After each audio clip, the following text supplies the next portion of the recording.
नमस्कार साथियों, स्वागत है आप सभी साथियों का यूट्यूब चैनल यूपी एग्जाम वाले।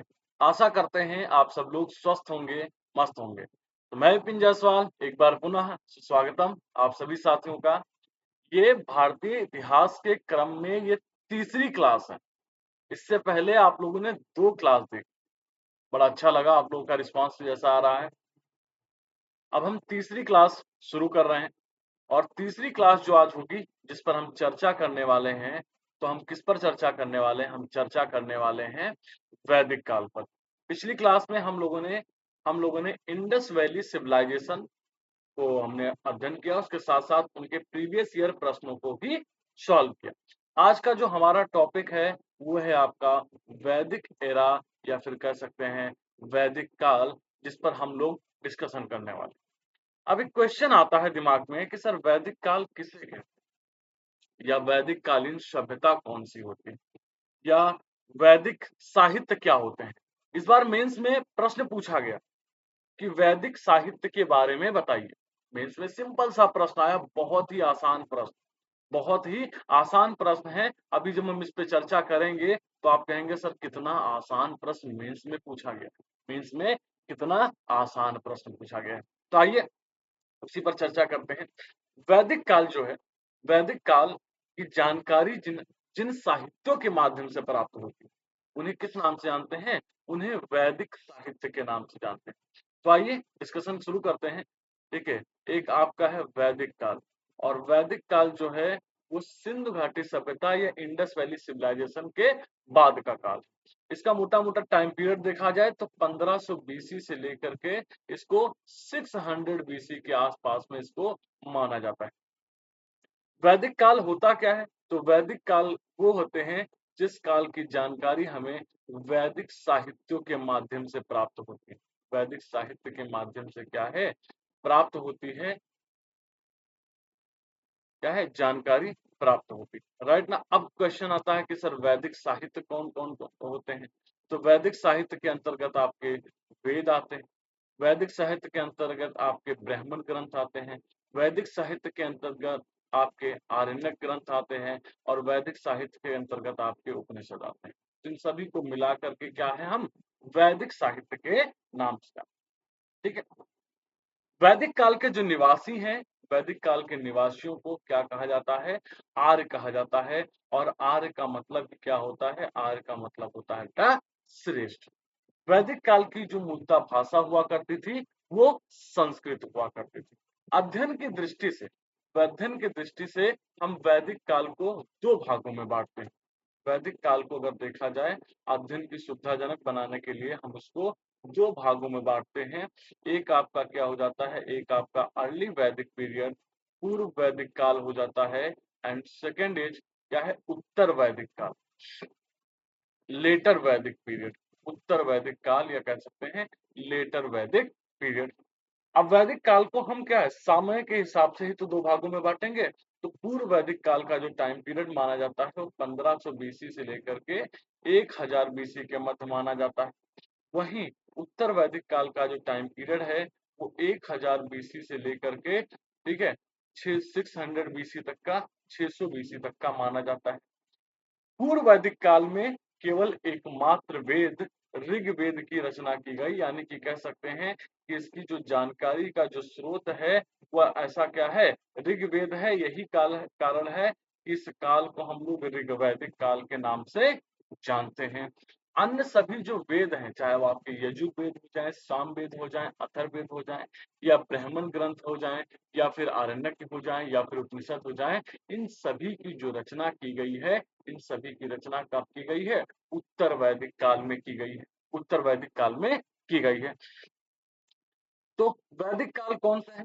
हड़प्पा सभ्यता के बाद जिस सभ्यता का पतन और विकास हुआ, जिसकी जानकारी हमें वेदों के माध्यम से प्राप्त होती है, उसे वैदिक काल की संज्ञा दी जाती है। वैदिक काल को अध्ययन की दृष्टि से 2 भागों में विभक्त किया गया है, जैसा कि सामने लिखा हुआ है। प्रथम वैदिक काल या ऋग्वैदिक काल है और दूसरा कौन-सा काल है? उत्तर वैदिक काल है। अब आती है चर्चा वैदिक साहित्य पे। वैदिक साहित्य में, तो ब्राह्मण साहित्य में वैदिक साहित्य का बहुत ही बड़ा योगदान है और इसके अंतर्गत कौन-कौन आते हैं? वेद आते हैं, ब्राह्मण ग्रंथ आते हैं और कौन आते हैं? आपके आरण्यक कहते हैं। जो हमने आपको बताई है वही सारी चीजें आपके स्क्रीन पर लिख करके आ रही है, राइट। अब वेद क्या होते हैं? वेद जो है, चलो पहले हम थोड़ा सा चर्चा कर लेते हैं, फिर आते हैं। वेद जो है वो विद धातु से निकला हुआ है। इससे निकला हुआ वेद जो है वो विद धातु से निकला हुआ है, जिसका मतलब क्या होता है? जिसका मतलब होता है टू नो, या कह सकते हैं जिसका मतलब क्या होता है? जानना। ठीक है, जिसका मतलब क्या होता है? जानना। वेद जो है वो विद धातु से निकला है। अब वेदों को किस किस नाम से जाना जाता है? तो वेदों को आपको बता दिया जाए, वेदों को श्रुति साहित्य कहा गया है, श्रुति लिटरेचर कहा गया है। वेदों को क्या कहा गया है? वेदों को अपौरुषेय कहा गया है, अपौरुषेय के नाम से भी जाना गया है। अब ये क्यों कहा गया भैया इनको? एक्चुअली जब हमारे पास लिखने की परंपरा ज्ञात नहीं, हमारे पास क्या, जब लिखने के हमें लिपि के बारे में ज्ञान नहीं थी, तो वेद क्या होते थे? वेद एक पीढ़ी से दूसरी पीढ़ी तक श्रवण परंपरा के माध्यम से, हेयरिंग माध्यम से क्या किया जाता था? एक पीढ़ी से दूसरी पीढ़ी तक इसे, एक जनरेशन से दूसरे जनरेशन तक क्या है, इसे ले जाया जाता था। ठीक है, अब जैसे कि सपोज करो, एग्जाम्पल करो, जैसे अभी हमारे पास किसी प्रकार की लिपि का ज्ञान नहीं, और हम आपको जो चीजें बता रहे हैं, तो हम आपको ये जिम्मेदारी देते हैं कि आप इस ज्ञान को, इस साहित्य को, ठीक है, आप क्या करेंगे? अगली पीढ़ी में लेकर के जाएंगे। तो आपने क्या किया? हमने आपको बताया और आपने कंठस्थ कर लिया। आपने क्या किया? उसको सुन करके और कंठस्थ कर लिया और अगली वाली जनरेशन को बताया, राइट ना? तो इसे ही क्या कहते थे? श्रुति साहित्य के नाम से हम हैं। वेदों को अपौरुषेय क्यों कहा गया है? तो ऐसा माना जाता है कि वेदों की जो रचना हुई है वो किसी व्यक्ति विशेष किसी व्यक्ति के द्वारा ना होकर के सीधे भगवान जी के द्वारा हुई है। यही कारण है कि वेदों को क्या कहा गया है? वेदों को अपौरुषेय कहा गया है। वेदों के क्या कहा गया है? अपौरुषेय में कहा गया है। अब वेदों की जो रचना हो रही है, वेदों की अगर रचना देखा जाए तो वेदों की जो रचना हो रही है वो संस्कृत में हो रही है, और उसके साथ-साथ क्या है? ब्राह्मी लिपि में इसे क्या है? लिखा गया है। ठीक है? वेदों को संकलन करने का जो श्रेय दिया जाता है, वो किसे दिया जाता है? कृष्ण द्वैपायन के कहा जाता है। यही कारण है कि इन्हें वेद व्यास जी के नाम से भी जाना जाता है। प्रथम 3 वेद को वेदत्रयी कहा गया है, जिसके अंतर्गत ऋग्वेद, यजुर्वेद और सामवेद आते हैं। ये क्वेश्चन पूछा गया है। ये सिंपल सा एक क्वेश्चन पूछा गया है। ठीक है? कई बार यूपीपीएससी, बीपीएससी, एमपीपीएससी, हर एग्जाम में कई बार क्वेश्चन पूछा गया कि सर वेदत्रयी क्या होते हैं? तो अथर्ववेद को जो छोड़कर जो तीनों और अन्य वेद होते हैं, उन्हें वेदत्रयी के नाम से क्या है? जाना जाता है। वेदों की संख्या कितनी है? तो वेदों की संख्या आप सभी को पता है कि वेदों की संख्या 4 है, राइट ना? कौन-कौन से? तो आपके वेद देखा जाए तो वेद आपके कौन-कौन से हैं? पहला आपका वेद आ जाएगा ऋग्वेद, दूसरा आपका कौन-सा आ जाएगा? दूसरा आपका आ जाएगा सामवेद, तीसरा आपका यजुर्वेद और चौथा आपका क्या आ जाएगा? चौथा आपका आ जाएगा अथर्ववेद। ठीक है? ऋग्वेद। ऋग्वेद की जो रचना हो रही है, ऋग्वेद की जो रचना हो रही है, कब हो रही है? ये 1500 बीसी से लेकर के 1000 बीसी के अंतर्गत, मतलब 1500 के बीसी से लेकर ईसा पूर्व से लेकर के 1000 ईसा पूर्व के मध्य जिस साहित्य की रचना की गई, उसे ऋग्वेद के नाम से जाना जाता है। यही कारण है कि सबसे पहले लिखा गया है, यही कारण है ये सबसे प्राचीनतम वेद, सबसे क्या है ये? प्राचीनतम वेद है। ठीक है? ऋग्वेद की जो रचना हुई है, ऋग्वेद की जो रचना हुई है, वो सप्त सिंधु प्रदेश में सरस्वती नदी के किनारे हुई है। इसकी तिथि को लेकर के विद्वानों में काफ़ी मतभेद है, लेकिन ऐसा माना जाता है कि इसकी जो रचना है, वो 1500 बीसी से लेकर के 1000 बीसी के मध्य इसकी रचना की गई। क्लियर? क्लियर? इतनी मध्य क्या-क्या है, इसकी रचना मानी जाती है। ये सबसे प्राचीनतम और सबसे विशाल वेद है। ऋचाओं से रिक्त होने के कारण इसे क्या कहा गया है? ऋचाओं से रिक्त होने के कारण इसे ऋग्वेद कहा गया है। ऋचाओं से रिक्त होने के कारण क्या है? इसे ऋग्वेद कहा गया है। राइट ना? ये और इसे 10 मंडलों में विभाजित किया गया।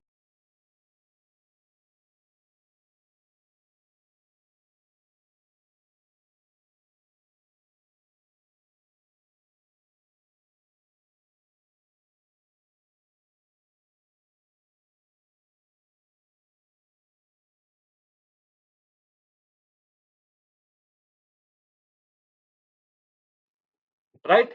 तो ऋचाओं से युक्त होने के कारण इसे ऋग्वेद कहा गया है। और ऋग्वेद में मंडलों की संख्या कुल कितनी है? तो ऋग्वेद में जो मंडलों की कुल संख्या है वो कितनी है? 10 है। 10 है। अब आपको बता दिया जाए, कई बार क्वेश्चन पूछा गया है कि ऋग्वेद में मंडलों की जो संख्या है वो कितनी है? 10 है। और कई बार पूछा गया है कि सर वंश मंडल किसे कहते हैं? और हमने आपको बताया कि जब तक हमें लिपि का ज्ञान नहीं लिपि का ज्ञान नहीं था, तो तब तक हम क्या करते थे? तब तक हम श्रवण परंपरा के माध्यम से एक पीढ़ी से लेकर के दूसरी पीढ़ी तक क्या करते थे? अपने ज्ञान का प्रसार करते थे या वेद को लेकर के जाते थे। लेकिन जब हमें लिपि का ज्ञान हो गया, तो फिर हमने सोचा कि क्यों ना इसका संकलन कर लिया जाए, क्यों ना इसका क्या कर लिया जाए? कलेक्शन कर लिया जाए। और सबसे पहले अब जैसे 8-10 लोगों को मान के चलिए, 8-10 ऋषि मुनियों को क्या है? वेद का ज्ञान है। तो हम आपके पास पहले पहुँचे और आपसे कहा कि एक काम करिए, आपको वेद का ज्ञान है, आपको ऋग्वेद का आपको कंठस्थ है, तो एक काम करिए आप हमें बता दीजिए और हम उसको लिख दें। और आपने कहा कि नहीं भैया, मुझे सारा तो नहीं आ रहा है, लेकिन हाँ, मुझे जितना याद है आप उतना पहले नोट कर लीजिए। हमने कहा ठीक है। अब हमने क्या किया, 2 से लेके 7 तक जो मंडल हैं, उनको सबसे पहले उनका कलेक्शन किया। यही कारण है कि इसे वंश मंडल के नाम से जाना जाता है, या इसी को हम किस नाम से जानते हैं? इसी को हम गोत्र मंडल के नाम से जानते हैं। गोत्र मंडल के नाम से जानते हैं। क्लियर? क्लियर? इतना क्लियर है? मंडल नंबर 8 कर्ण ऋषि और अंगिरस से संबंधित है। अब ये मंडलों पे भी चर्चा करेंगे क्योंकि 4 मंडल बड़े इंपॉर्टेंट है। चलिए कमेंट सेक्शन में आप लोग जवाब दीजिएगा। पहला है कि तीसरा मंडल, फिर है आपका 7वां मंडल, फिर है आपका 9वां मंडल, फिर आपका 10वां मंडल। 10 मंडल ना याद होने चाहिए, लेकिन ये 4 मंडल आपको हर हाल में याद होने चाहिए। ये 4 मंडल क्या है? आप लोगों को भैया हाल में कंठस्थ होने चाहिए। एक्चुअली क्यों है? तो तीसरे मंडल में कई बार क्वेश्चन पूछा गया है, तीसरे मंडल में गायत्री मंत्र के बारे में बताया गया। 7वें मंडल में दासराग युद्ध के बारे में बताया गया, 10 राजाओं का युद्ध होता है। और 9वें मंडल में सोमरस का उल्लेख किया गया है, जिसको देवता विभिन्न विशेष अवसरों पर उसका पान करते थे। और ये कहाँ से प्राप्त होता? तो ये हिमालय के हिमवंत या मुजवंत नामक क्या है? मुजवंत नामक पर्वत से प्राप्त होता था। ये भी क्वेश्चन आपके स्टेटमेंट में पूछा गया है। 10वां मंडल इसलिए इंपॉर्टेंट है क्योंकि वर्ण व्यवस्था का जो जिक्र किया गया है, वर्ण व्यवस्था का जिक्र वो 10वें मंडल में ही किया गया है। राइट ना?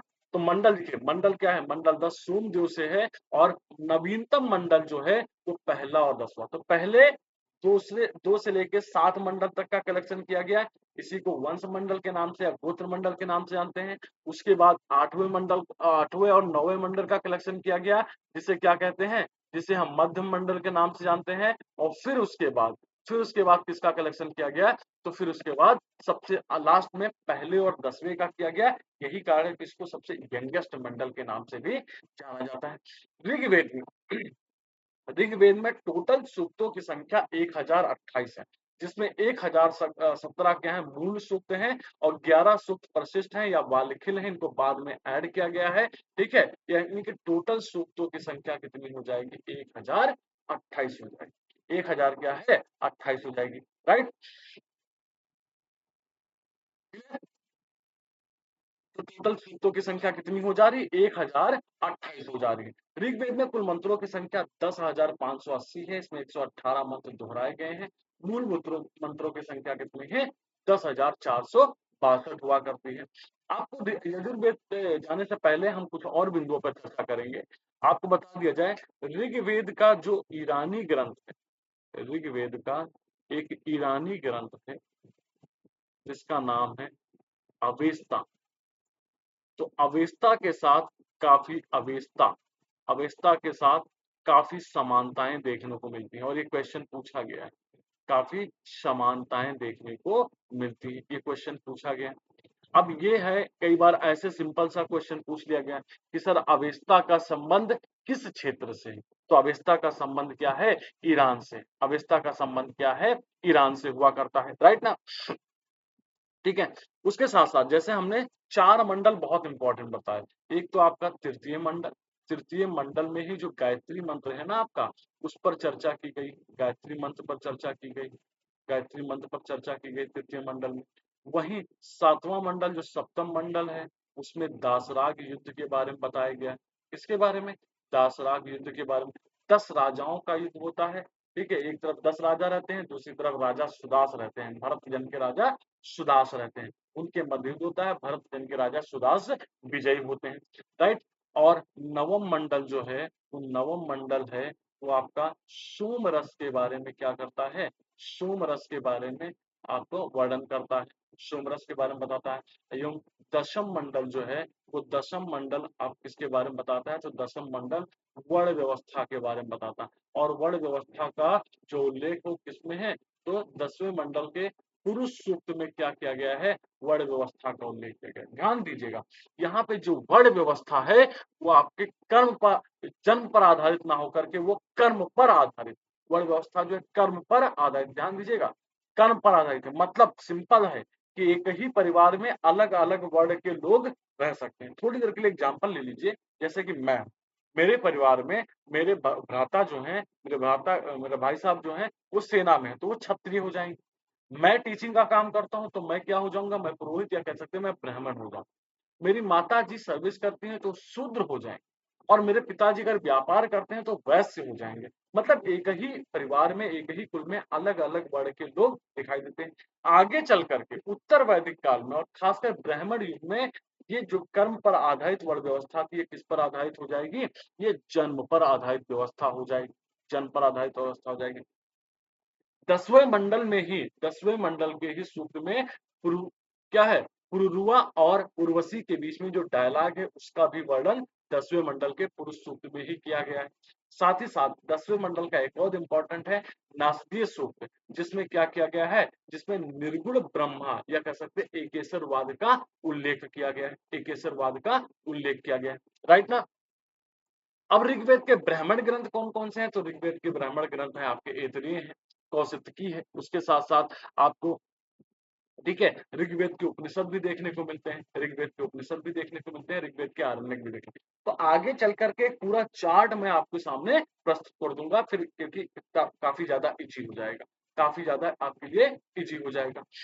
आइए, अगले वेद आपको पहुँचते हैं। तो अगला वेद आपका कौन-सा है? अगला वेद है आपका यजुर्वेद। अगला वेद कौन-सा है आपका? यजुर्वेद। यजुर जो है, वो एक शब्द से निकला है, यजुस नामक शब्द से निकला है। यजुस नामक शब्द से बना हुआ, और यजुस का मतलब क्या है? यहाँ पर यज्ञ, यज्ञों से ही बात की गई। सिंपल सी बात है कि यजुर्वेद में अनुष्ठानों, कर्मकांडों और यज्ञ संबंधी मंत्रों का क्या किया गया है? कलेक्शन किया गया है, इनका संकलन किया गया है। जहाँ पर हमें ऋग्वेद के पुरोहित होत्र या होता देखने को मिलते हैं, वहीं यजुर्वेद के जो पुरोहित हैं, वो कौन है? वो अथर्वई हुआ करते हैं। देखिएगा, लिखा हुआ है यजु या यजुस, यज्ञ अर्थात यज्ञ से संबंधित होने के कारण इसे यजुर्वेद कहा गया है। अब यजुर्वेद की हमें 2 शाखाएँ मिलती हैं, ठीक है? और एक है कृष्ण यजुर्वेद और शुक्ल यजुर्वेद। और आप जानते हैं कि वेदों में एकमात्र वेद है जो गद्य और पद्य दोनों में लिखा गया है। जो गद्य और पद्य दोनों में लिखा गया है, एकमात्र वेद है। क्यों, कैसा है? क्योंकि यहाँ पर जो कृष्ण यजुर्वेद है, वो क्या है? गद्य और पद्य दोनों में रचा गया है। वहीं यहाँ पर शुक्ल यजुर्वेद है, केवल पद्य में लिखा गया। और शुक्ल यजुर्वेद को वाजसनेयी संहिता के नाम से जानते हैं। सिंपल सा ये प्रश्न आया हुआ है। सिंपल सा ये प्रश्न आपके क्लास में आया हुआ है। तो अगर हम देखते हैं कृष्ण यजुर्वेद के भी, अगर हम देखते हैं तो कृष्ण यजुर्वेद के भी भाग करेंगे यहाँ पर। कृष्ण यजुर्वेद के भी क्या करेंगे हम? भाग करेंगे। हमने 2 भागों में बाँटा। एक आपका क्या है? कृष्ण यजुर्वेद, और दूसरा आपका कौन-सा है? दूसरा आपका है शुक्ल यजुर्वेद। दूसरा आपका कौन-सा है? शुक्ल यजुर्वेद। शुक्ल यजुर्वेद के भी 2 भाग। शुक्ल यजुर्वेद के 2 भाग हैं। एक इसके क्या है? कण्व भाग है, और दूसरा इसका भाग कौन-सा है? ठीक है?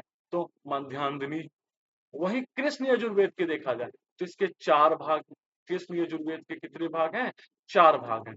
कौन-कौन से हैं? एक आपका इसका मैत्रेय आ जा रहा है, एक आपका इसका क्या आ जा रहा है? तैत्तिरीय आ जा रहा है, एक आपका इसका कठ आ जा रहा है, और एक आपका क्या आ जा रहा है?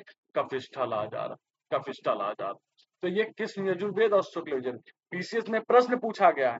पीसीएस में प्रश्न पूछा गया है, कृष्ण यजुर्वेद के 3 भागों को उठा करके रख दिया गया है, और चौथा एक क्या है? अलग ऑप्शन दे दिया गया, और उसमें पूछा गया है कि कौन सा इनमें से कृष्ण यजुर्वेद से संबंधित नहीं है। प्रश्न हम करवाएंगे तब आपको दिखाएंगे, प्रश्न हम आपको करवाएंगे तो दिखाएंगे, ठीक है। वही यजुर्वेद के ब्राह्मण ग्रंथ की बात किया जाए तो यजुर्वेद के ब्राह्मण ग्रंथ जो है वो शतपथ ब्राह्मण है और तैतृय ब्राह्मण हुआ करते हैं, तैतृय ब्राह्मण ग्रंथ हुआ करते हैं। अभी हम आपको आगे भी बताएंगे कि ब्राह्मण ग्रंथ क्या होते हैं, आरण्यक क्या होते हैं और क्या होते हैं आपके उपनिषद, राइट ना। चलिए, अगला वेद जो है आपका वो साम वेद है। साम अर्थात गायन से संबंधित होने के कारण इसका जो नाम पड़ा है, इसका क्या पड़ा है, ठीक है, साम वेद पड़ा। तो इसमें गाई जाने वाली ऋचाओं का क्या किया गया है, संकलन किया गया है। इसके जो पुरोहित हैं, इसके पुरोहित क्या है, उद्गाता है। इसके पुरोहित कौन है, तो इसके पुरोहित जो है वो कौन है, उद्गाता है। ध्यान दीजिएगा, ऋग्वेद के पुरोहित होत, यजुर्वेद के पुरोहित अथर्वयु, सामवेद के पुरोहित उद्गाता। और ये पद्य में लिखा गया, मोस्टली जो वेदाज है वो पद्य में है। एक अपवाद है जो गद्य और पद्य में दोनों में लिखा गया, कौन सा है, वो है आपका यजुर्वेद। यजुर्वेद सामवेद को क्या कहा जाता है, सामवेद को भारतीय संगीत का जनक भी कहा जाता है। भारतीय संगीत को क्या है, सामवेद को जनक भी कहा जाता है। सामवेद के रचनाकार देखा जाए तो जैमिनीय माने जाते हैं, जैमिनीय माने जाते हैं। गीता में श्री कृष्ण ने स्वयं को वेदों में सामवेद कहा, और जो सामवेद है वो मोस्टली सूर्य देवता को क्या किया गया है, ये समर्पित किया गया है। सामवेद से ही हमें 7 स्वरों की जानकारी प्राप्त होती है।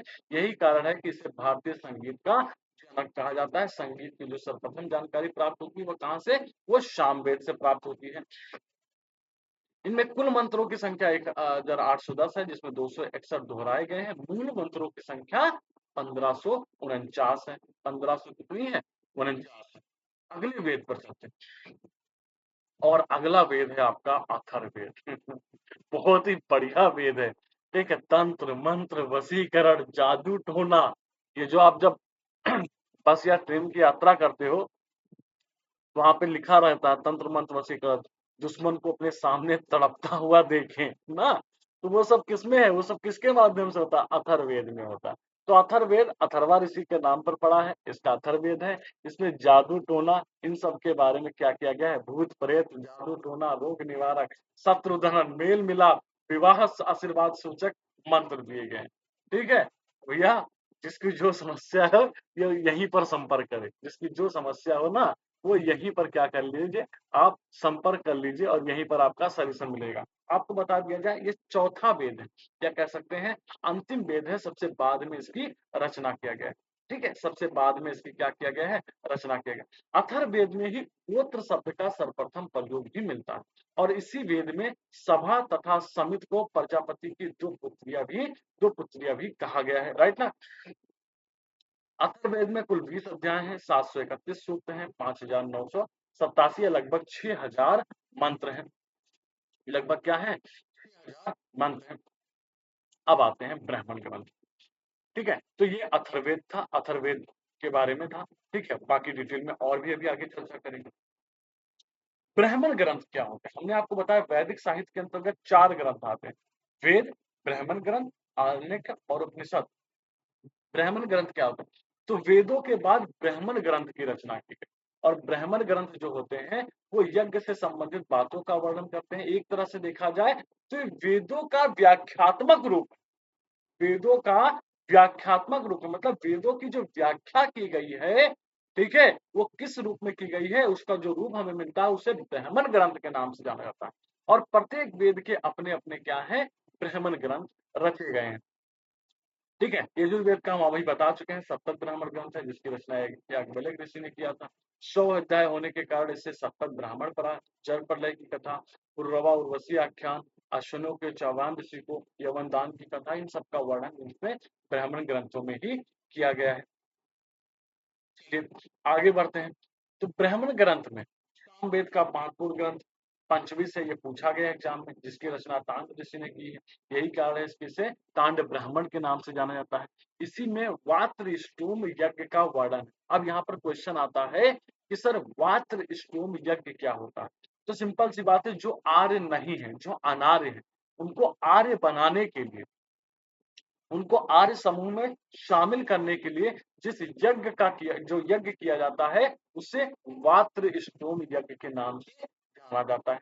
सामवेद का दूसरा ब्राह्मण ग्रंथ षड्विश है, जिसकी रचना अद्भुत ऋषि ने की है। इसी कारण है कि यही अद्भुत ब्राह्मण के नाम से जाना जाता है। इसमें अकाल, भूकंप जैसी प्राकृतिक आपदाओं से मुक्ति के बारे में बताया गया। अथर्ववेद का एकमात्र ब्राह्मण ग्रंथ गोपथ है, जिसकी रचना गोपथ ऋषि ने की है। इसमें ओम और गायत्री को महत्व बताया गया है और ये ब्राह्मण ग्रंथ से काफी ज्यादा प्रभावित होता हुआ दिखाई देता है। राइट, अब आते हैं हम आरण्यक। देखिए, आरण्य का मतलब होता है बेटा वन। अरण्य का मतलब होता है बेटा जंगल। अरण्य का मतलब क्या होता है? विपिन। ठीक है, अरण्य का मतलब फॉरेस्ट। देखिएगा, अब लगे हाथ मैंने अपना नाम भी बता दिया। तो मेरे नाम का मतलब क्या है? अगर हिंदी में देखा जाए तो विपिन का मतलब जंगल है, और अगर आप विपन्ना है लगा देते हैं संस्कृत में, तो उसमें क्या है? फिर उसका मतलब सौरव या कह सकते हैं चुप हो जाता। तो मतलब अरण्य का मतलब वन, अरण्य का मतलब क्या होता है? अरण्य सिंपल सा एक पर्यायवाची भी सीख लीजिए इसी बहाने। अरण्य का मतलब वन या जंगल होता है। अब जंगल का मतलब क्या है? तो ऐसे ग्रंथ जो जंगल में रहने वाले ऋषि मुनियों से संबंधित हैं, या ऐसे ग्रंथ जो जंगल में रहने वाले ऋषि मुनियों द्वारा रचित हैं, उन्हें आरण्यक के नाम से जानते हैं। ठीक है, तो ब्राह्मण ग्रंथों के बाद जिसकी रचना हुई है वो आरण्यक ग्रंथों की रचना हुई है, और जंगल में रहने वाले ऋषि मुनियों से संबंधित होने के कारण इसे अरण्य ग्रंथ के नाम से जाना गया है। और अरण्यों में अगर देखा जाए तो आध्यात्मिक एवं दार्शनिक बातों का उल्लेख भी किया गया है। अब आते हैं आपके उपनिषद। अब आपके आते हैं उपनिषद। उपनिषद का सीधा सीधा मतलब होता है गुरु के समीप बैठना। गुरु के समीप बैठोगे तो क्या मिलेगा आपको? वेदों का मर्म मिलेगा, वेदों का दर्शन आपको देखने को मिलेगा। तो सिंपल सी बात है कि वेदों का जो दार्शनिक विश्लेषण हमें मिलता है वो किस ग्रंथ में मिलता है? उपनिषद में मिलता है। और वैदिक साहित्य का अंतिम भाग होने के कारण इसे वेदांत के नाम से जाना गया। ध्यान दीजिएगा, अलग अलग चीजें हैं। वेदांत अलग है, वेदांग अलग है। इस बात को ध्यान दीजिएगा, बहुत बच्चा कंफ्यूज हो जाता है कि सर वेदांग और वेदांत बोथ आर सेम। नो। ठीक है, वेदांत क्या है? वेदांत, उपनिषदों को वेदांत कहा जाता है। वैदिक साहित्य का अंतिम भाग होने के कारण इसे वेदांत कहा जाता है। और वेदांग जो होते हैं, अब इस पे भी चर्चा करेंगे। वेदों के छांग होते हैं, जो वेदों को समझने, उनके अर्थ को जानने के लिए वेदांगों की रचना की गई है। ठीक है, और उपनिषदों में हमने आपको बताया कि आध्यात्मिक एवं दार्शनिक बातों, तो वैदिक साहित्य का जो दार्शनिक विवरण हमें प्राप्त होता है वो कहाँ पर प्राप्त होता है? वो आपके उपनिषदों में प्राप्त होता है। उपनिषदों में क्या होता है? प्राप्त होता है। सिंपल सी बात है कि इसमें दार्शनिक चिंतन मिलते हैं, दार्शनिक चिंतन मिलते हैं। अब वेदों से संबंधित कुछ, उपनिषदों से संबंधित कुछ इंपॉर्टेंट है जहां से क्वेश्चन पूछा जाता है। तो उपनिषदों से संबंधित कुछ इंपॉर्टेंट पॉइंट है। उपनिषदों की संख्या कुल 108 है, जिनमें से 11 महत्वपूर्ण। अब ध्यान दीजिएगा, एक उपनिषद है ईशोपनिषद। एक उपनिषद है ईशोपनिषद। तो ईशोपनिषद में आपको बता दिया जाए, निष्काम कर्म का क्या है? निष्काम कर्म का पहला विवरण प्राप्त होता है। पहला विवरण क्या है? हमें यहाँ से प्राप्त होता है। वहीं यम और नचकेता के बीच में संवाद, यम नचकेता संवाद जो है वो किससे प्राप्त होता है? तो यम नचकेता संवाद कठोपनिषद में प्राप्त होता है, कठोपनिषद से प्राप्त होता है। वहीं बृहदारण्यक, मैं यहाँ लिख दे रहा हूँ, बृहदारण्यक उपनिषद में पुनर्जन्म के बारे में बात की गई। पुनर्जन्म के बारे में क्या? पुनर्जन्म सिद्धांत के बारे में बात की गई। बृहदारण्यक उपनिषद में ही कहा गया है, अहम ब्रह्मास्मि शब्द का जो सबसे पहली बार वर्णन मिलता है, तो अहम ब्रह्मास्मि शब्द का इसी में वर्णन मिलता है। एक और उपनिषद है, एक और उपनिषद है आपका, जिसका नाम है श्वेताश्वर उपनिषद। श्वेताश्वर उपनिषद, जिसमें क्या किया गया है? श्वेताश्वर उपनिषद में भक्ति शब्द का उल्लेख मिलता है। भक्ति शब्द का क्या मिलता है? आपको उल्लेख मिलता है। राइट। उपनिषदों की संख्या 108 बताई गई, कुछ ही उपलब्ध है। देखिए, हमने जो कठोपनिषद के बारे में बताया, यम नचिकेता संवाद मिलता है, इसका संबंध ऋग्वेद से है। एक और उपनिषद है बहुत इंपॉर्टेंट, जाबालोपनिषद। तो जाबालोपनिषद में हमें आश्रम व्यवस्था का उल्लेख मिलता है। आश्रम व्यवस्था क्या होती है? तो आश्रम व्यवस्था में 4 प्रकार की व्यवस्थाओं का जिक्र किया गया है। पहला है ब्रह्मचर्य, दूसरा आपका गृहस्थ है, तीसरा आपका वानप्रस्थ है, और चौथा आपका कौन सा है? चौथा आपका ये संन्यास, चौथा आपका संन्यास। ठीक है, उस पर भी आगे हम क्या करेंगे? डिटेल में चर्चा करेंगे। तो बृहदारण्यक उपनिषद सबसे प्राचीन है, और इसी में राजा राजा जनक के दरबार में याज्ञवल्क्य और गार्गी के बीच शास्त्रार्थ का वर्णन है और इसका संबंध शुक्ल यजुर्वेद से भी है। छंदोग उपनिषद बहुत इंपॉर्टेंट है। छंदोग उपनिषद में देवकी पुत्र कृष्ण का सर्वप्रथम वर्णन मिलता है। इसमें जो भगवान श्री कृष्ण इनका सर्वप्रथम जो जानकारी प्राप्त होती है वो हमें छांदोग उपनिषद के माध्यम से प्राप्त होती है। इसी में कहा गया है कि ये देवकी पुत्र और घोर अंगिरस के क्या हुआ करते थे, शिष्य हुआ करते थे। उनका संबंध सामवेद से है। देखिएगा, ऋग्वेद होत्र इसके पुरोहित है, इसके पुरोहित है, यहाँ पर ये पुरोहित है। और देवों की स्तुति करना सामवेद के पुरोहित कौन से, उद्गाता है। चलिए आगे बढ़ते हैं। वैदिकोत्तर साहित्य है, उत्तर वैदिक काल के जो साहित्य हैं जिनमें मुख्य रूप से देखा जाए तो वेदांग हैं, उपवेद हैं और स्मृति ग्रंथ आते हैं। वेदों को जानने, वेदों को समझने या कह सकते हैं वैदिक मूल ग्रंथ का अर्थ समझने के लिए वेदांगों अर्थात वेद के अंगभूत शास्त्रों की रचना की गई है, जो की संख्या क्या है, 6 है। वेद जो लिखे गए हैं, वेदांग जो लिखे गए हैं, वेदांग गद्य भाषा में लिखे गए हैं, जिसमें 6 हैं। पहला कौन सा है, शिक्षा, कल्प, व्याकरण, निरुक्त, छंद और ज्योतिष। तो शिक्षा, वैदिक शब्दों के शुद्ध उच्चारण हेतु शिक्षा की रचना की गई, जिसमें वामज्य ऋषि द्वारा गायनम नामक ग्रंथ जो है वो प्राचीनतम ग्रंथ होता है। कल्प जो है वो विधि विधानों का वर्णन, इनकी संख्या क्या है, 3 है। श्रोत सूत्र है जिसमें यज्ञ संबंधी नियम दिए गए हैं। वहीं पर ग्रह सूत्र है जिसमें लौकिक और पारलौकिक जीवन के विधि विधान बताए गए हैं। और एक आपका है धर्म सूत्र जिसमें राजा प्रज्ञा के अधिकार एवं कर्तव्यों के बारे में वर्णन किया गया है। राइट, साथ ही साथ अगले वेदांग के पार्ट में अगर हम जाते हैं तो उसमें व्याकरण, भाषा को वैज्ञानिक रूप से पाणिनि द्वारा रचित अष्टाक्षर, मतलब भाषा को वैज्ञानिक रूप से समझने के लिए व्याकरण की रचना आप जानते हैं, व्याकरणाचार्य का कौन थे, हमारे पाणिनि जी हुआ करते थे। कमेंट सेक्शन में जरा बताइएगा कि पाणिनि किसके दरबार में रहते थे या किसके समकालीन थे, ये कमेंट सेक्शन में आप लोग इसका जवाब दीजिएगा। निरुक्त क्या है, तो वैदिक शब्दों की उत्पत्ति के बारे में जानने के लिए निरुक्त की रचना की गई है। वही छंद क्या है, तो वैदिक मंत्रों के लक्षण और उनकी विशेषताओं के लिए क्या किया गया है, छंद की रचना की है। इसके लिए महत्वपूर्ण ग्रंथ कौन है, तो पिंगल का छंद शास्त्र। और वही ज्योतिष जो है वो ब्रह्मांड और नक्षत्रों की जानकारी के लिए रचना की गई है। इससे ये फेमस कौन है, तो लगद मुनि का वेदांग ज्योतिष। और यहाँ से क्वेश्चन पूछा गया है, वेदांग ज्योतिष के बारे में क्वेश्चन पूछा है कि कौन से मुनि से संबंधित हैं, तो उससे संबंधित कौन है, उससे संबंधित है लगद मुनि। उससे संबंधित कौन से, लगद मुनि। चलिए आगे बढ़ते हैं। कुछ स्मृतियां हैं, स्मृतियां हैं। तो स्मृति ग्रंथ जो है, स्मृति ग्रंथ के अंतर्गत देखा जाए तो स्मृति भी आते हैं, धर्मशास्त्र आते हैं और पुराण आते हैं। स्मृतियां क्या है, तो ये हिंदू धर्म की कानूनी ग्रंथ है और मनुस्मृति सबसे प्राचीनतम है। अन्य स्मृतियों में देखा जाए तो याज्ञवल्क्य है, नारद स्मृति है, बृहद है, बृहस्पति है, कात्यायन स्मृति है, विष्णु स्मृति। सबसे पहले रची गई स्मृति जो है वो मनुस्मृति है। मेघातिथि, गोविंदराज, नाम ध्यान से सुनिएगा, नाम ध्यान से सुनिएगा। क्वेश्चन पूछा गया है कि मनुस्मृति पर टीका किसने लिखा, मनुस्मृति पर टीका किसने लिखा, तो ध्यान दीजिएगा, मेघातिथि, गोविंदराज, बररुचि, कल्लुक भट्ट। मनुस्मृति पर लिखने वाले क्या है, ये टीकाकार।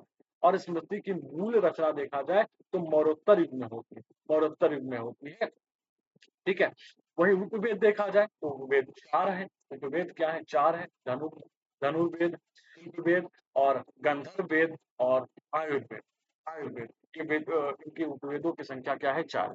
याज्ञवल्क्य स्मृति के बारे में भी जान लेते हैं। याज्ञवल्क्य स्मृति जो है उसके भाष्यकार कौन है, तो उसके भाष्यकार विज्ञानेश्वर है, अपमार्क है और अपरार्क है और विश्वरूपा है। ठीक है, मनु ने नियोग प्रथा की निंदा की गई है, लेकिन याज्ञवल्क्य में नियोग प्रथा की निंदा नहीं की गई। मनुस्मृति में नियोग प्रथा की निंदा की गई है, पर याज्ञवल्क्य स्मृति में नियोग प्रथा की निंदा नहीं की गई। अब जरा कमेंट सेक्शन में बताइएगा कि सर ये नियोग प्रथा क्या है, कि सर ये नियोग प्रथा क्या है। ठीक है, याज्ञवल्क्य स्मृति में विधवा को समस्त उत्तराधिकारियों में प्रथम स्थान दिया गया है। और इस याज्ञवल्क्य स्मृति में देखा जाए तो स्त्रियों को सर्वप्रथम क्या किया गया है, स्त्रियों को सर्वप्रथम संपत्ति का अधिकारी माना गया, अधिकारी माना गया।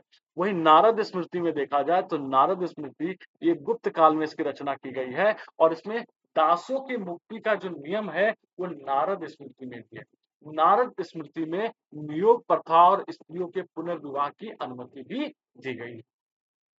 विष्णु स्मृति में देखा जाए तो ये भी गुप्तकालीन स्मृति मानी जाती है और इसमें मुद्राओं के विवेचन रूप से प्रमुख रूप से इसका विवेचना की गई है। देवल स्मृति बहुत इंपॉर्टेंट है। देवल स्मृति पीसीएस में क्वेश्चन पूछा गया है। तो देवल स्मृति जो है वो पूर्व मध्य काल से संबंधित है और देवल स्मृति में ही जो बलात् हिंदू जो थे बलपूर्वक इस्लाम में जो कन्वर्ट किए गए थे उनको पुनः हिंदू धर्म में लाने के लिए, ठीक है, जिसमें वर्णन किया गया है वो देवल स्मृति में इनका वर्णन किया गया है। आप लोग नोट्स बना रहे हैं ना, साथ साथ सुन सुन के आप लोग पॉइंट्स नोट करते रहिएगा। पॉइंट क्या करते रहिएगा, आप लोग नोट करते रहिएगा। ये हैं चार आपके उपवेद। ये आपके कौन से हैं, ये आपके चार आपके हैं उपवेद, राइट ना। आइए थोड़ी-सी ऋग्वैदिक काल के बारे में हम जान लेते हैं। ऋग्वैदिक काल के बारे में हम थोड़ा-सा और उनके सामाजिक जीवन, भौगोलिक ज्ञान इन सब के बारे में थोड़ा-सा जानकारी ले लेते हैं, फिर आज के प्रश्नों को सॉल्व करते हैं। ऋग्वैदिक आर्यों के भौगोलिक ज्ञान की जानकारी ऋग्वेद में वर्णित पर्वत और मरुस्थल और नदियों के नाम से होती है। ऋग्वेद में हिमवंत, हिमालय पर्वत और मजवंत नामक चोटी का उल्लेख मिलता है और यहीं से क्या है, सोमरस कहाँ से लाया जाता था, तो इसी हिमवंत और मुजवंत चोटी से ही लाया जाता था। ऋग्वेद में नदी सूक्त में कुल 25 नदियों का वर्णन मिलता है और वैदिक साहित्य में कुल संस्कृत 33 नदियों का वर्णन मिल रहा है। ऋग नदी में सिंध नदी का उल्लेखनीय सर्वाधिक बार उसका प्रयोग किया गया है। नदीतमा किसको कहा गया है, तो नदीतमा सरस्वती नदी को नदीतमा के नाम से जाना जाता है। आर्यों की सबसे जो पवित्र नदी, आर्यों की जो सबसे पवित्र नदी हुआ करती थी वो नदीतमा कहा गया है। और ये कौन सी नदी हुआ करती थी, एक सेकंड, ये कौन सी नदी हुआ करती थी, तो ये नदी कौन सी हुआ करती थी, सरस्वती है। ऋग्वेद में अंतिम नदी जो है गोमल या कह सकते हैं गोमती है। यमुना नदी का 3 बार और गंगा नदी का 1 बार उल्लेख है। उस समय नदीतमा सरस्वती नदी और सिंध नदी की प्रमुखता थी। सिंध नदी की क्या हुआ करती थी, प्रमुखता हुआ करती थी, राइट। राजनीतिक जीवन देखा जाए तो ऋग्वैदिक जो जीवन था, राजनीतिक जीवन, वो कबीलों में विभक्त हुआ करता था और कबीलों का जो हेड होता था उसे जन कहा जाता था, राजन कहा जाता था। कबीले को जन कहा जाता था। जन का मुखिया ही राजा कहलाता था या राजन होता था। राजा का पद जो होता था वो वंशानुगत होता था। राज्य में लोकप्रिय स्वरूप राजतंत्रात्मक था। गणतंत्रात्मक की भी हमें जानकारी पता चलती है। यहाँ पर हमें 3 संस्थाओं के बारे में जानकारी पता चलती है, सभा, समिति और क्या है, विदत। ये 3 संस्थाएँ हैं, प्रशासनिक संस्थाएँ हुआ करती हैं। इनके बारे में जानकारी पता चलती है, ठीक है। राजा को जनस या गुप्ता कहा जाता था, दुर्गों को भेदना वाला कहा गया है। कबीले के सदस्य राजा को बलि नामक स्वैच्छिक कर देते थे। बलि एक प्रकार का धार्मिक कर हुआ करता था। विदथ नामक परिषद सबसे प्राचीन परिषद है और यह सैनिक, गैर सैनिक और धार्मिक कार्य का संपादन करती है। 3 भाग हैं, सभा, समिति और विदत। समिति जो थी वो आम लोगों की संस्था हुआ करती थी।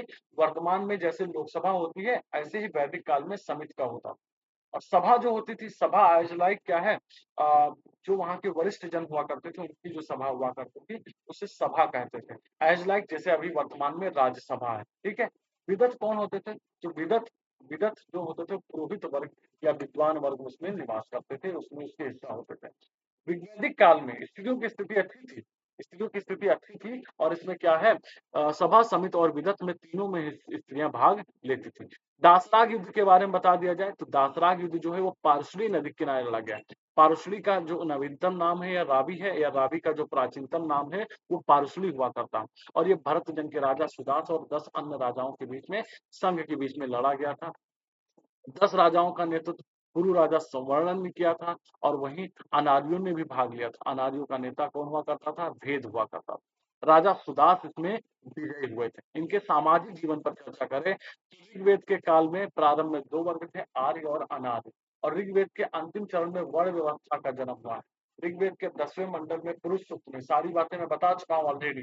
पुरुष सूक्त में सर्वप्रथम चारों उत्पत्ति की बताई गया है कि एक विराट पुरुष के मुख से या ब्रह्मा जी के मुख से क्या है, ब्राह्मण है। वहां से राजन या क्षत्रिय है। जांघों से क्या है, वैश्य। और शूद्रों की उत्पत्ति पैरों से बताई गई है। इस काल में अस्पृश्यता या छुआछूत की परंपरा नहीं थी। शूद्रों द्वारा दिया गया दान भी ब्राह्मण वर्ग भी क्या करता था, स्वीकार करता था। परिवार का स्वरूप पितृसत्तात्मक हुआ करता था। परिवार का मुखिया पिता या कह सकते हैं बड़ा भाई हुआ करता था। स्त्रियों की दशा, ऋग्वैदिक काल में स्त्रियों की दशा बहुत बेहतर थी। एक विवाह की प्रथा थी, बहुविवाह का भी उल्लेख मिलता है। बाल विवाह प्रथा नहीं था, युवावस्था में कन्या का विवाह था, ठीक है। दहेज प्रथा विद्यमान थी जिसे बहुतू कही गई। ठीक है, अविवाहित कन्या को क्या कहा गया है? ज़रा ये भी कमेंट सेक्शन में बताइएगा। पुत्री को किस नाम से पुकारा गया है? जैसे गाय को अघन्या कहा गया है, वैसे पुत्री को किस नाम से पुकारा गया है? कमेंट सेक्शन में आप लोग बताइए। मैं बता दे रहा हूँ, दुहिता कहा गया है। विधवा विवाह सामान्य प्रथा नहीं था, लेकिन विशेष परिस्थितियों में विधवा नियोग प्रथा अपना सकती थी और हमने क्वेश्चन भी पूछा कि सर ये नियोग प्रथा होता क्या? अंतरजातीय विवाह होते थे 2 प्रकार के अनुलोम विवाह, इसमें उच्च वर्ण का पुरुष और निम्न वर्ग की कन्या के साथ विवाह होता था। प्रतिलोम विवाह पुरुष निम्न वर्ण का और स्त्री जो होती थी वो उच्च वर्ग की होती थी, प्रतिलोम विवाह कहा गया है। ठीक है? तो ये स्त्रियों की दशा है। ऋग्वैदिक काल में अच्छी हुआ करती थी। इस काल में बहुत सी महिला विद्वान हुई, लोपामुद्रा, घोषा, सिक्ता, निवावली, ध्वंसा, अपाला, विश्वरा इस काल की विदुषी महिलाएं हुआ करती थी। आर्थिक जीवन आर्थिक जीवन बताया ना कि इंडस वैली सिविलाइजेशन नगरीय सभ्यता हुआ करती थी, जबकि वैदिक काल की जो सभ्यता थी वो ग्रामीण सभ्यता हुआ करती थी। तो यहाँ का अर्थव्यवस्था का स्वरूप जनजातीय था, जीवन निर्वाह की अर्थव्यवस्था हुआ करती थी। गाय बहुत ही पवित्र पशु माना गया है, ठीक है? गाय को आघन्या कहा गया है। आर्यों का जीवन अस्थायी था, इनका मुख्य व्यवसाय पशुपालन हुआ करता था और आर्यों की सबसे महत्वपूर्ण पशु गाय थी। गाय के नाम पर ही क्या है इनकी गतिविधियां होती थी। गाय को अघन्या कहा गया है। गाय क्या है संपन्नता का सूचक हुआ करती थी। आपके पास 20 गाय हैं, मेरे पास 15 गाय हैं, आप अमीर हैं। मास्टर से आप क्या हैं? अमीर हैं, राइट ना? चलिए, तो गाय को अघन्या कहा गया। आय हाथी से परिचित है, बाघ का कहीं भी उल्लेख नहीं मिलता है। कृषि कृषि बिल्कुल कृषि करते थे, जीवन अस्थायी था, कृषि करते थे पर ज़्यादा विकास नहीं हुआ था। लकड़ी के बने-बने हलों से खेती की जुताई की जाती थी। हल को लांगल कहा गया है, इम्पोर्टेंट है पॉइंट, ये पॉइंट इम्पोर्टेंट है। हल को लांगन कहा गया है, सील कहा गया है, ठीक है? ठीक है, तो इनको इम्पोर्टेंट है, कई बार क्वेश्चन पूछा गया कि हल को किस नाम से जाना जाता था? हल को किस नाम से जाना जाता था? ऋग्वैदिक आर्य केवल जौ से परिचित है, जिसे धान्य भी कहा जाता था और जौ को किस नाम से जाना जाता था? जौ को यव के नाम से जाना जाता था। व्यापार, तो व्यापारी वर्ग जो होता था जिसको हम पड़ी के नाम से जानते थे। पड़ी नामक समुदाय व्यापार कार्य में निपुण था। आर्य पड़ी से घृणा करते थे। पड़ी कंजूसी के लिए तो प्रसिद्ध थे ही थे।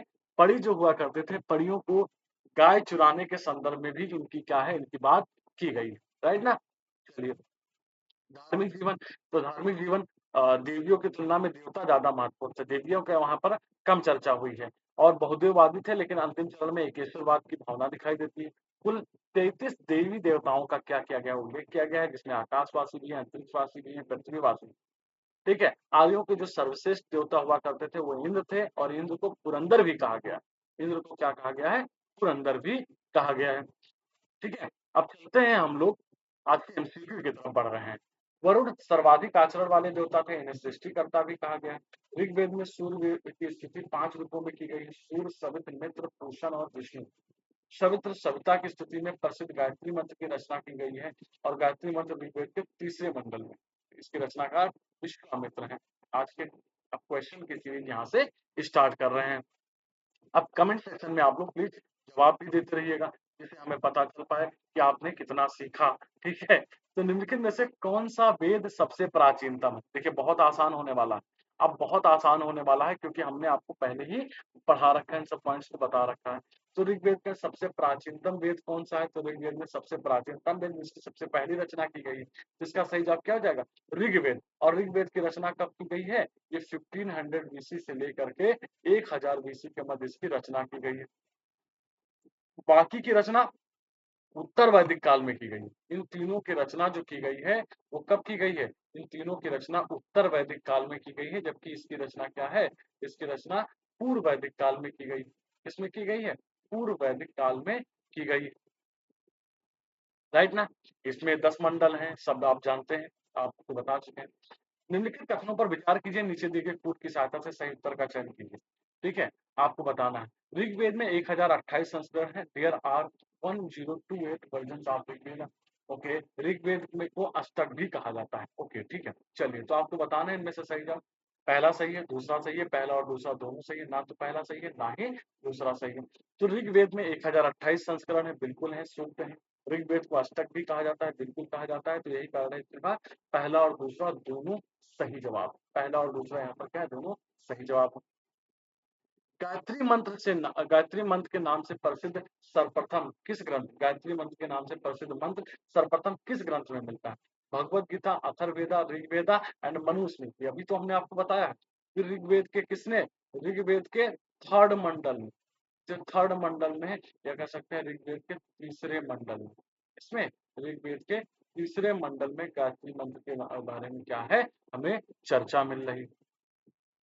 सर्वप्रथम स्तूप शब्द कहाँ मिलता है? स्तूप शब्द क्या होता था? स्तूप, आप जानते हैं स्तूप का बड़ा महत्व है।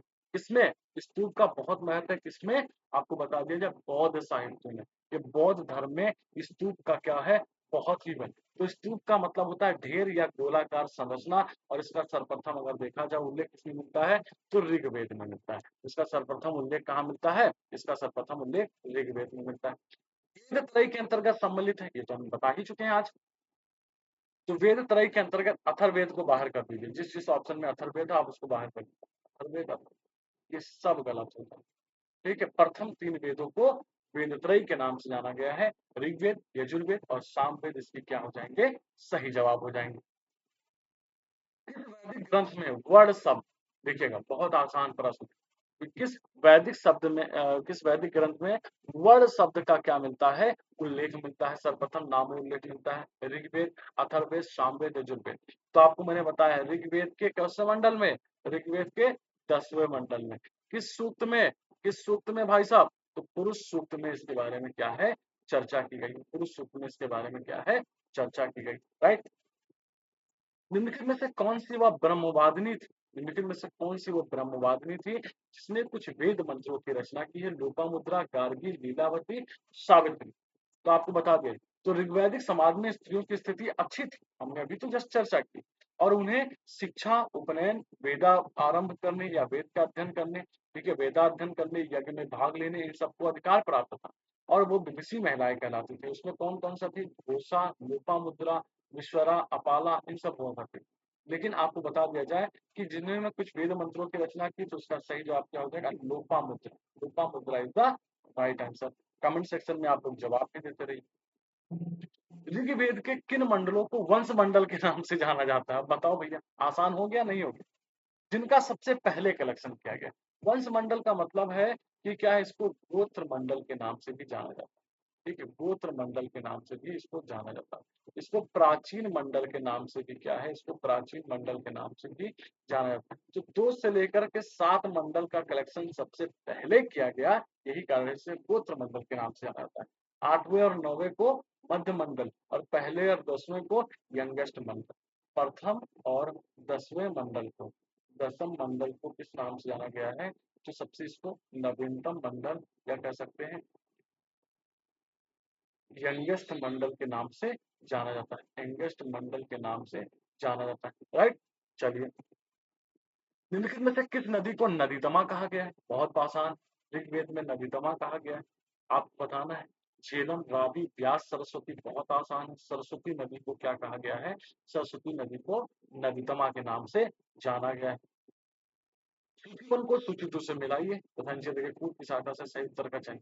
ये कुछ वैदिक कालीन नदियां हैं और उनके कुछ आधुनिक नाम। वैदिक कालीन नदियां हैं, उनके कुछ आधुनिक। तो कुभा किसे जोड़ा जाएगा? काबुल से। पारुशली आज हम बता ही चुके हैं, रावी नदी। पारुशली कौन सी? रावी नदी। सदा नीरा कौन सी है? गंडक है। सतलुज कौन सी है? सतलज है। वहीं बिपाशा कौन सी नदी हुआ करती थी? तो व्यास को बिपाशा कहा जाता था।